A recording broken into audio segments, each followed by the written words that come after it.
നിങ്ങളുടെ favourite shows ഇനി ഒരിക്കലും മിസ്സാവില്ല. ഇപ്പോൾ C5 കാണും നിങ്ങളുടെ ഫേവറേറ്റ് ഷോസ് തികച്ചും സൗജന്യമായി.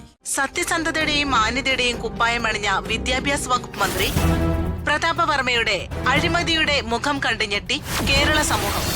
ഇല്ലെങ്കിൽ മോള് ഡ്രസ് ഏതാ ഇടുന്ന പറഞ്ഞാ മതി. അതിന് മാച്ച് ആവുന്ന ഓർണമെന്റ്സ് ഞാൻ എടുത്തിട്ട് വരാം.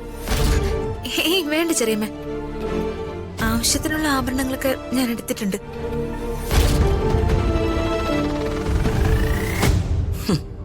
എന്താഭരണങ്ങൾ? ആ സ്വർണ്ണപ്പണിക്കാരനെ കൊണ്ട് വാങ്ങിപ്പിക്കാനിരിക്കുന്ന മുക്കുകൊണ്ടോ അല്ലേ?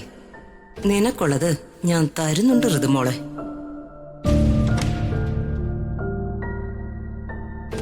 അയ്യോ, ഋതുമോളെ വേദനയുണ്ടോ? കുറവുണ്ടമ്മായി. യാമിനി, ഭക്ഷണം എടുത്ത് വെക്കാറായില്ലേ? നീ താഴേക്ക് ചെല്ല്. ശരി ചേച്ചി, വാ അപ്പോ.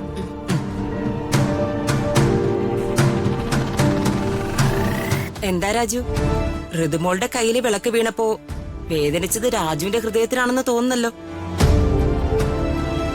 എന്നാലുവേ, രാജുവിന് ഞാൻ സമ്മതിച്ചു കേട്ടോ. എന്റെ മകൻ ദീപകിനെ സൗന്ദര്യത്തിന് സൗന്ദര്യം, പാരമ്പര്യത്തിന് പാരമ്പര്യം, വിദ്യാഭ്യാസം, സമ്പത്ത്, ഒന്നിനും അവനൊരു കുറവുമില്ല. പക്ഷേ ഋതികയുടെ മനസ്സിൽ സ്ഥാനം പിടിച്ചത് രാജുവാ. അമ്മായി, എനിക്ക് നല്ല ക്ഷീണം, ഒന്ന് റെസ്റ്റ് എടുത്താ കൊള്ളായിരുന്നു. ഓ സോറി, ഞാനിവിടെ വന്നു നിൽക്കുന്നത് നിങ്ങൾക്കൊരു ബുദ്ധിമുട്ടായി അല്ലേ? എന്നാലേ ഋതുമോള് വാ, നമുക്ക് ഭക്ഷണം കഴിക്കാം. എന്നിട്ട് ഋതുമോള് റെസ്റ്റ് എടുത്തോ. അമ്മായി പോയിക്കോ, ഞങ്ങൾ വന്നേക്കാം. ശരി.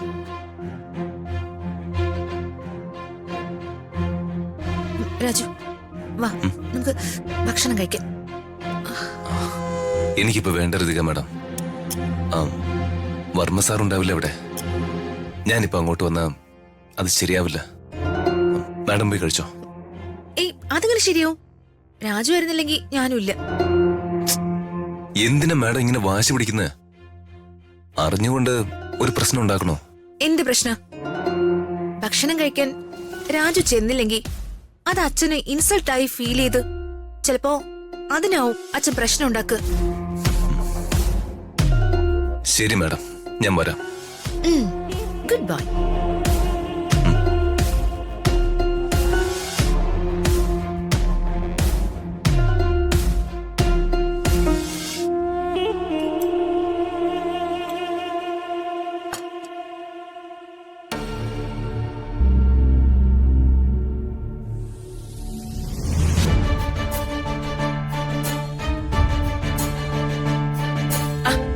ഋതുമോളെ വന്നിരിക്കേ.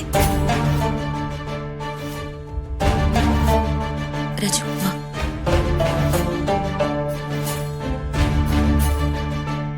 വാ.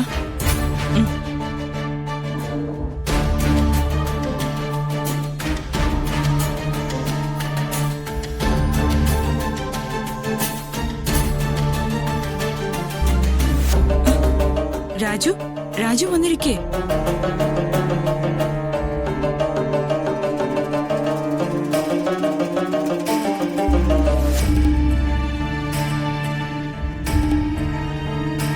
രാജു വാ, ഇവിടെ വന്നിരിക്കേ.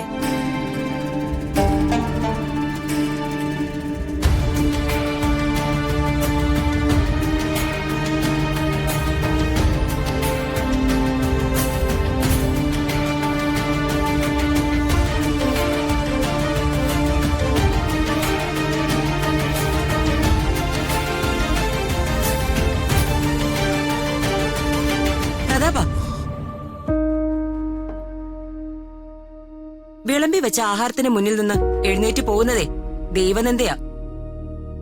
പാടില്ല. നീ അവിടെ ഇരിക്കെ.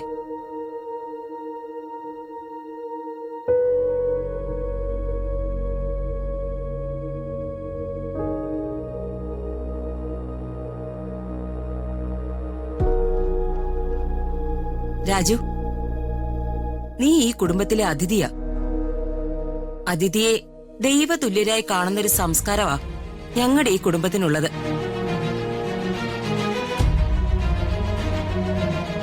നീ ഇരിക്കെ.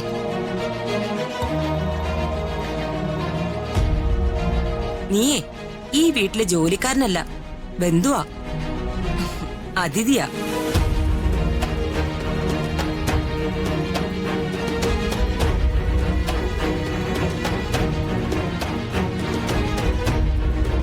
രാജു, ചേച്ചി പറഞ്ഞ കേട്ടില്ലേ? നീ ഇങ്ങോട്ട് ഇരിക്കേ.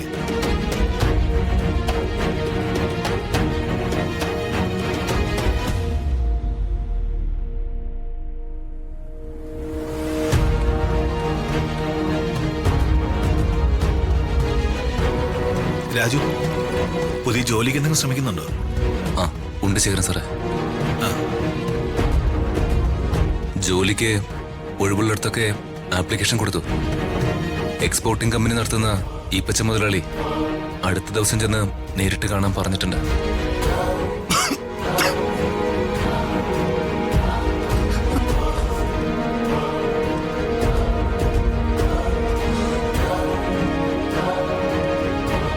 ഋതിക മേഡത്തിന്റെ കയ്യിൽ നിന്ന് വർമ്മ സാറ് ഗ്ലാസ് വാങ്ങണേ ഈശ്വര.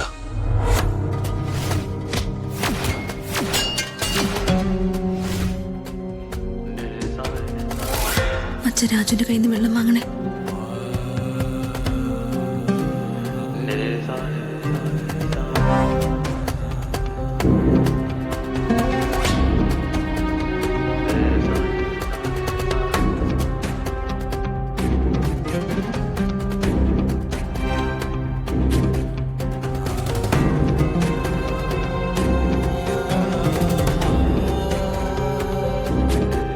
സത്യസന്ധതയുടെയും മാന്യതയുടെയും കുപ്പായമണിഞ്ഞ വിദ്യാഭ്യാസ വകുപ്പ് മന്ത്രി പ്രതാപവർമ്മയുടെ അഴിമതിയുടെ മുഖം കണ്ടു ഞെട്ടി കേരള സമൂഹം.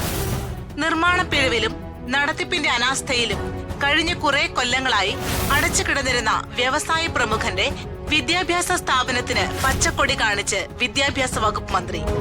യാതൊരു കാരണവശാലും നടത്തിപ്പ് അവകാശം ലഭിക്കാത്ത വ്യവസായ പ്രമുഖൻ MA ഹരികുമാറിന്റെ വിദ്യാഭ്യാസ സ്ഥാപനത്തിന് മന്ത്രി പ്രതാപവർമ്മ പെർമിഷൻ നൽകിയത് വലിയ വിവാദത്തിലേക്ക്.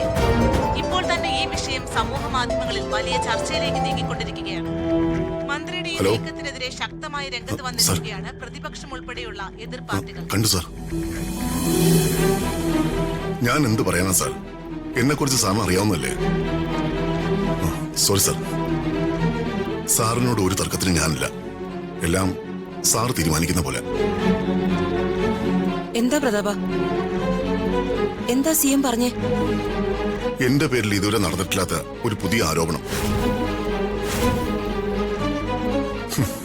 ഞാൻ കൈക്കൂലി വാങ്ങിയിരുന്നു. അതിന് തെളിവുകളുണ്ടത്രേ. രാജി വേണമെന്ന CM ആവശ്യപ്പെടുന്നത്. രാജിയോ? ഹോം മിനിസ്റ്റർ സുകുമാരൻ സാറിന് ഈ വരുന്ന ഇലക്ഷൻ വലിയ പ്രതീക്ഷയായിരുന്നു. അദ്ദേഹം ഇരിക്കുന്ന സ്ഥാനത്തേക്ക് CM-നോട് എനിക്ക് വേണ്ടി അദ്ദേഹം സംസാരിച്ചതാ.